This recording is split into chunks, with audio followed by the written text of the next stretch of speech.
Hey everyone, welcome back to Character Driven. My name is Paul. I'm going to be your DM for a little while, and this is video number 6 in my series of 50 videos about my love of tabletop role-playing games and in celebration of my 50th birthday. So this video is going to be about part 2 of my preparations. If you've not seen video 1, where I kind of detail my beginnings of going through a pre-made adventure and how I prep for that, you can click the link above. You'll see it up there, and also there'll be a link down in the description below. This video is part 2 of that video where I kind of get into a little bit more of the creative side, because I like to bring new things to the table for my players so that they don't get bored and all that kind of good stuff. So once I am done with all the mental work of categorizing and writing things down and all that kind of stuff and getting that stuff down, I like to get into the more creative zone.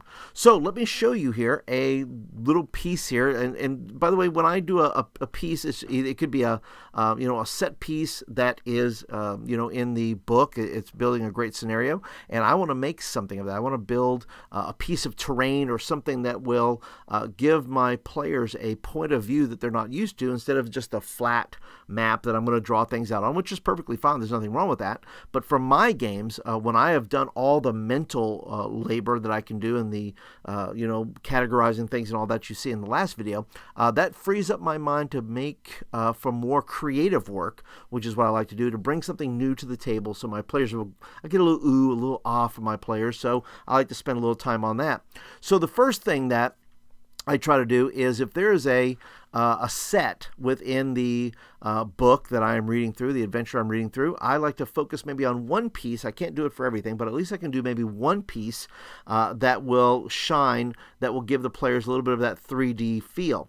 So in this particular piece, you see that there are just blocks there, right? There's, these are custom blocks where I just kind of made a little, a little template of bricks, and I kind of bricked up every side there with paint, and to where I can make this kind of this kind of pyramidish type thing, where in the adventure they have to climb this thing to get up to the top to free somebody, but that of course comes with some bad genies that are coming along to help them not be able to do that. So some of the other things I try to focus on is I try to focus on maybe a creature, right, that is in the thing there, and either I can go buy it to give it the big scope, to give it kind of the big thing that they can see that's on the table, such as this sand kraken that's kind of cool, and there was a lot of oohs and ahs over that, and the scope of that, when they look at it next to their character, they kind of freak out a little bit, which I like that little bit of freak out. That's pretty good.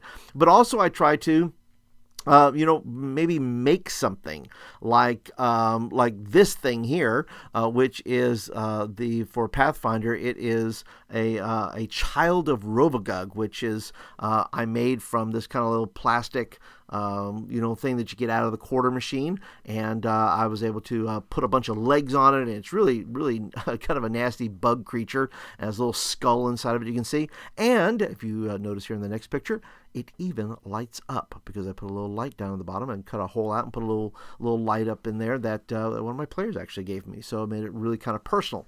So that is my second part of preparation. That I believe that once you have prepped, once you have done all that you can do to kind of get the adventure part ready, I think that frees up your mind for more creativity, so that you can bring a little ooh and ah to the table.